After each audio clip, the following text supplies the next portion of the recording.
नमस्ते बंधुओं, आर्य समाज के इस एपिसोड में मैं आप सभी का स्वागत करता हूं। और ये मुद्दा या ये विषय एक ऐसा गंभीर विषय है जिसके ऊपर आप सब लोगों को बहुत ध्यान से एक एक शब्द सुनना चाहिए और सुनने के साथ साथ ये एनालाइज करना चाहिए कि ऐसे वो कौन लोग हैं जो इस समय हिंदुओं के एक बहुत बड़े वर्ग को उनसे अलग बताने की साजिश रच रहे हैं। साजिश ही नहीं, साजिश भारत के संविधान के नाम पर रची जा रही है। भारत के संविधान में जो कुछ लिखा नहीं गया, जो कुछ कहा नहीं गया, जिस भावना से कोई भी काम भारत के संविधान में हुआ ही नहीं, उसको किस रूप में प्रस्तुत करने का एक दुस्साहस कुछ लोग कर रहे हैं। उन लोगों को पहचानना मैं समझता हूँ चर्चा का विषय होगा। इसलिए बंधुओं से सभी से मैं निवेदन करूंगा कि ध्यान से एक एक शब्द को सुनते हुए अपना चिंतन स्वयं जरूर करें। बंधुओं, जब से सोशल मीडिया आया है तब से एक नया युद्ध शुरू हो गया है और इसे वैचारिक युद्ध कहा जा सकता है। इसमें फेक न्यूज़ है, प्रोपेगेंडा न्यूज़ है और ऐसे फर्जी समाचार हैं जो एक आम इंसान के दिमाग को पूरी तरह पंगु बना डालते हैं। इन प्रोपेगेंडा न्यूज़ से वही जीत सकते हैं जिनके पास सटीक जानकारी हो, अच्छे तर्क हों, तथ्य हों और खुद सोचने की हिम्मत भी रखते हों। अभी पिछले कुछ दिनों से सोशल मीडिया के अनेक प्लेटफॉर्म पर एक ऐसी न्यूज़ घूमती लगातार दिखाई दी जिसमें कहा जा रहा है कि भारत के संविधान के अनुच्छेद 330 और 342 से प्रमाणित है कि अनुसूचित जाति और जनजाति और पिछड़े वर्ग के लोग हिंदू नहीं हैं। और इसमें दावा किया जा रहा है कि यदि किसी में दम है तो प्रमाणित करके दिखाएं कि अनुसूचित जाति और पिछड़े वर्ग के लोग हिंदू हैं। अब यहां बात सामने ये आती है, पहली तो ये कि हम बाबा साहब अंबेडकर जी की बात को माने या इनके नाम पर फर्जी प्रोपेगेंडा न्यूज़ चलाने वालों में जिनको उनके तथाकथित रूप से अपने आप को चेले कहने वाले लोग चला रहे हैं। दरअसल आज वामपंथ की विचारधारा दुनिया से मिटने के कगार पर है। उनकी आर्थिक परिस्थितियां, उनके देशों की आर्थिक परिस्थितियां, जहां जहां उनकी सरकारें रहीं, उन सरकारों की आर्थिक परिस्थितियां यदि आप देख लेंगे तो आपका अनुमान होगा इस वामपंथ की विचारधारा ने पूरी दुनिया की मानव जाति को कितनी बड़ी चोट पहुंचाई है। लेकिन आज भी ये विचारधारा के लोग जाते जाते हमारे इस देश में विभाजन के बड़े बीज बोने का जो काम कर रहे हैं, वो भी बाबा साहब के नाम पर मूल निवासीवाद चलाया जा रहा है। कभी पेरियार की, कभी वामपंथी विचारक को अंबेडकर जी के नाम पर देने की तैयारी की जाती है। कभी ये लोग कहते हैं कि मुगलों को भारतीय बताया जाए और जिनके ऊपर आक्रमण किया मुगलों ने आकर के सत्ता चलाई उन आर्यों को विदेशी बताया जाए। षड्यंत्र तो अंग्रेजों का था, आज उन अंग्रेजों के षड्यंत्र को चला ये लोग रहे हैं। इस तरह बाबा साहब के संविधान को बदनाम करने की जो इनकी कोशिश चल पड़ी है, अनुच्छेद 330, अनुच्छेद 340 और 342, जिसमें यह लोग समाज को आपस में बांट रहे हैं। इनके इसी प्रोपेगेंडा न्यूज़ को जानने के लिए एक और पोस्ट आई जिसमें इस प्रोपेगेंडे के पोल खोल कर रख दी। अगर सबसे पहले अनुच्छेद 330 को देखें तो भारतीय संविधान का अनुच्छेद 330 का धर्म से वास्तव में सीधे तौर पर कुछ भी लेना देना नहीं है। यह अनुच्छेद धर्म के संबंध में नहीं है। अनुच्छेद 330 में धर्म या हिंदू शब्द मिलेगा ही नहीं। अनुच्छेद 330 भारत के संसद में दलित पिछड़ों को आरक्षण देता है और यह अनुच्छेद अनुसूचित जाति, अनुसूचित जनजाति के लिए भारतीय संसद में सीटों को आरक्षित करता है। मैं एक बात पूछना चाहता हूं, अगर अनुच्छेद 330 में ना इनको हिंदू माना गया तो ना मुस्लिम माना गया, ना क्रिश्चियन माना गया, ना सिख माना गया, ना बौद्ध माना गया, तो मैं इन्हीं से एक बार पूछ लेना चाहता हूं कि आखिर इन्हें क्या माना गया? क्या ये किसी मत से संबंधित नहीं थे? क्या किसी धर्म से संबंधित नहीं थे? ना इनको जैन माना गया।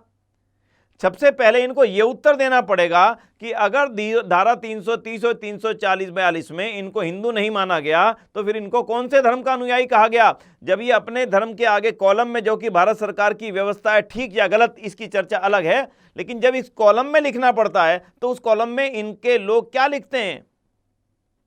निश्चित रूप से हिंदू ही लिखा जाता है। इसलिए आज ये बड़ा अहम मुद्दा हो चुका कि आखिर लोग संविधान के साथ ये भ्रष्टाचार का काम क्यों कर रहे हैं और इनके साथ में समाज को इसका क्या उत्तर देना चाहिए। इसी तरह अनुच्छेद 340 को देखें, इसका भी धर्म से कोई सीधा लेना देना नहीं। अनुच्छेद 340 में भी कहीं आपको धर्म या हिंदू शब्द नहीं मिलेगा।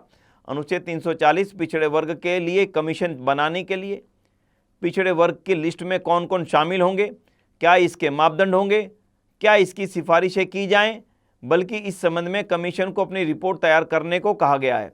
इसी अनुच्छेद के तहत कई कमीशन बने, जिसमें से एक था मंडल कमीशन, वह भी बना और उसी मंडल कमीशन ने पिछड़े वर्ग की लिस्ट में कौन कौन शामिल होंगे उसके मापदंड तैयार किए और पिछड़े वर्ग के लिए सिफारिशें की गई। अगर आप आर्टिकल 342 को देखें तो अनुच्छेद 342 एसटी जातियों की लिस्ट तैयार करने के संबंध में है। इस अनुच्छेद के अनुसार राष्ट्रपति राज्य एवं केंद्र शासित राज्यों के राज्यपाल के माध्यम से एसटी कोटे की लिस्ट जारी कर सकेंगे। भारतीय संसद भी कानून बनाकर एसटी की लिस्ट में किसी भी जाति को शामिल या बाहर कर सकते हैं। इसमें भी धर्म या हिंदू धर्म के संबंध में बात कही नहीं गई। इस पूरे अनुच्छेद में कहीं भी हिंदू या धर्म शब्द का इस्तेमाल नहीं किया गया। इस तरह से यह भी सफ़ेद झूठ है कि अनुच्छेद 330, 340 एवं 342 के अनुसूचित जनजाति एवं पिछड़े वर्ग के लोग हिंदू नहीं हैं। आप में से कोई भी व्यक्ति आराम से नेट के ऊपर 330, 340 और 342 स्वयं पढ़ सकता है और सच को स्वयं जान सकता है। आज इस तरह के प्रोपेगेंडे को करने वाले ऐसा विचार कर लेते हैं कि हमारी बात सुनकर के मान ली जाएगी और इसको विरोध करने वाला यहाँ कोई नहीं होगा। बंधुओं, आज आप सजग हो चुके हैं, आप जान चुके हैं कि किस तरह से इस हिंदुस्तान को तोड़ने की साजिश अलग अलग कोने से अलग अलग तरीके से की जा रही है। ये भी उसी साजिश का एक हिस्सा है। हमें जागना होगा और आने वाले समय में कोई भी इस तरह की पोस्ट आती है तो उसकी सच्चाई का पता लगाना और इस तरह का षड्यंत्र कौन लोग कर रहे हैं उनका पता लगाना और उसके खिलाफ अपने विचारों को लाखों लोगों तक पहुंचाना हमारी धर्म नहीं, हमारी पूरी तरह की जिम्मेदारी है, पूरी तरह से जिम्मेदारी है। अब आते हैं संविधान के किस अनुच्छेद में लिखा है कि हिंदू कौन है। संविधान में साफ उल्लेख है कि हिंदू कौन है। संविधान के अनुच्छेद 25(2) और बी के तहत जैन, सिख, बौद्ध हिंदू ही हैं। इसके अतिरिक्त हिंदू मैरिज एक्ट सेक्शन 2 में भी बताया गया है कि हिंदू कौन है।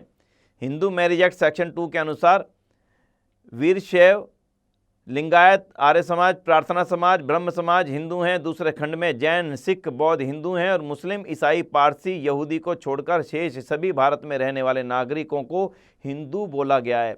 इस तरह से ये दावा पूरी तरह से गलत भी है, झूठा भी है और सुनियोजित षड्यंत्र भी है, जिसका वास्तविकता से कुछ भी लेना देना नहीं है। जबकि एक बात और कि भारतीय संविधान में हिंदू शब्द और उसके अर्थ दोनों मिलते हैं, मगर यह मूल निवासी शब्द पूरे संविधान में कहीं है ही नहीं। और मजे की बात आप ये देखिए कि मूल निवासी शब्द का उपयोग करने वाले अपने आप को बाबा साहब अंबेडकर का सबसे बड़ा भक्त बताते हैं। जिन बाबा साहब अंबेडकर ने उस कमेटी की अध्यक्षता करी जो हमारे संविधान का निर्माण कर रही थी, अगर मूल निवासी शब्द की कोई ना कोई परिकल्पना होती तो क्या बाबा साहब अंबेडकर ने इतनी जातियों के संबंध में पूरे संविधान में लिखा तो क्या मूल निवासी के विषय में ना लिखते, उनके अधिकारों के बारे में ना लिखते। अगर हम ऑस्ट्रेलिया में जाते हैं तो ऑस्ट्रेलिया में मूल निवासी का एक परिकल्पना है। जो लोग ऑस्ट्रेलिया में अंग्रेजों के जाने से पहले रहते थे उनको वहां मूल निवासी माना जाता है और उनको सम्मान दिया जाता है। उनकी प्रार्थना में कहा जाता है कि हम आपके द्वारा दिए गए लैंड पर यानी भूमि पर निवास करते हैं और आपका धन्यवाद करते हैं। जो लोग ऑस्ट्रेलिया के बारे में थोड़ा भी परिचित हों वो मेरी बात से सहमत होंगे। वहां पर यह परंपरा है कि जिन मूल निवासियों ने इस स्थान का निर्माण किया था हम उनको नमस्ते करते हैं, उनका धन्यवाद करते हैं। पर यहां मूल निवासी कौन? तो बंधुओं, इस मूल निवासी कल्पना को हमें पूरी तरह से समझना होगा। यहाँ एक साजिश की जा रही है कि उन लोगों को मूल निवासी कह दिया जाए और उन लोगों को जो यहाँ के अगड़े हैं, अगड़े को जिस रूप में संविधान व्याख्या करता है, उन लोगों को बाहर से आया हुआ हमलावर कह दिया जाए और इन दोनों में एक विवाद पैदा कर दिया जाए। और इस विवाद के नाते जब दोनों भाई लड़ेंगे, महर्षि दयानंद ने अपने सत्यार प्रकाश में लिखा था, जब दो भाई आपस में लड़ते हैं तो तीसरा पड़ोसी आकर के पंच बन बैठता है। आज वो बात पूरी तरह से सटीक साबित होती है। आज उन दोनों भाइयों के बीच में विवाद पैदा करने वाले जो लोग हैं वो लोग निश्चित रूप से केवल और केवल हमारे बीच में विवाद पैदा करके पंच बन बैठने की परिकल्पना से इस सोशल मीडिया पर इस तरह की बातों को फैलाने का काम कर रहे हैं। तो बंधुओं, आपने जाना कि कितने बड़े षड्यंत्र की शुरुआत इतने सुनियोजित तरीके से की गई है। ये कोई अचानक नहीं हुआ है। इसको करने वाला कोई ऐसा व्यक्ति है जो इस भारत को पूरी तरह से विभेद करना चाहता है। इसको चलाने वाला, इसको धन देने वाला, इसकी वीडियो बनाने वाला, वीडियो अपलोड करने वाला, सब का सब एक नेक्सस का हिस्सा है।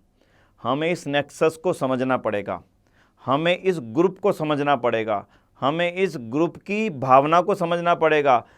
हम इस चल रहे षड्यंत्र को गहराई से समझने के लिए कुछ समय निकालें और जिन बातों को हमने इस वीडियो में आपके सामने पहुंचाने का यत्न किया है, उन बातों को भली प्रकार जान करके और अपने देश को एक मजबूत राष्ट्र बनाने के लिए, और मजबूत राष्ट्र बिल्डिंगों से या ज़मीन से नहीं हुआ करता, मजबूत राष्ट्र वहाँ पर रहने वाले लोगों के अंदर चल रहे आपसी संभाव में हुआ करता है। इसलिए आइए इन लोगों को पहचाने और महर्षि दयानंद के जो उस समय का चिंतन था 150 वर्ष पूर्व का, वो यूं का तुम याद करते हुए कि यदि दो भाइयों में विवाद होगा तो तीसरा विदेशी आकर के पंच बन बैठेगा। किसी विदेशी को अब पंच बनने नहीं देना, क्योंकि हमारे हजारों बलिदानियों ने अपना जीवन बलिदान करके ये आज़ादी हमें दिलवाई थी। हमारे हजारों बलिदानियों ने अपना जीवन कुर्बान करके एक नए और सुंदर भारत की परिकल्पना करके इस नए भारत के निर्माण के लिए वो शहीद हुए थे। आओ उनकी शहादत को याद करें। जो लोग भी दलितों के नाम से, जो लोग भी गरीबी के नाम से हिंदू समाज को या वैदिक समाज को या इस भारत के मूल समाज को, इस भारत की एक नागरिकों को बांटने का जो षड्यंत्र कर रहा है, उनको हम सीधी चोट दे सकें। इन्हीं शब्दों के साथ मैं आप सभी का बहुत बहुत आभार है। आप आर्य संदेश चैनल को सब्सक्राइब करें। अच्छे विचारों का आदान प्रदान का एक अच्छा माध्यम है। आप सबका सहयोग अपेक्षित है। धन्यवाद। नमस्ते।